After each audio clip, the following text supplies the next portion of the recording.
Images are powerful. When a veteran dies, the flags, the 21-gun salute, taps. Brian Master reporting in depth tonight why so many veterans are not getting this and why a small group of volunteers are asking lawmakers to help fix the problem. To many, it seems like an idea that should face little opposition. Some of those ashes that we don't know what to do with could be people my veteran clients know. Nebraska volunteers want to go into funeral homes across the state to see if any unclaimed remains are that of a veteran.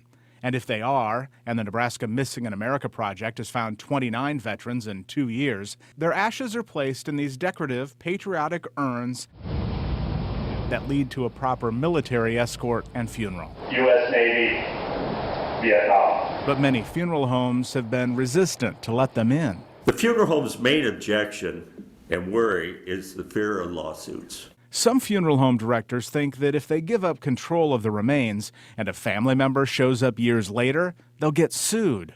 So the urns remain on their shelves collecting dust. They're not allowed to be buried, they're not allowed to be scattered. It's why State Senator Sue Crawford of Bellevue introduced legislation that would shift liability to the organization and away from the funeral homes.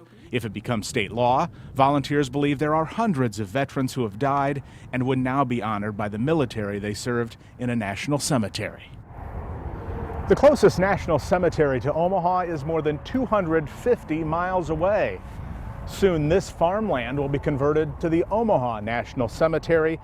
It's about 144th and Schramm Road in Sarpy County, and some families are waiting for this place to open before burying their loved ones. We will all remember that whether we were drafted or we volunteered, when we signed that line, we gave the United States of America a blank check to do with our lives. Bill Henry says this is perfect legislation, a bill that asks for permission to help and doesn't want a dime from taxpayers.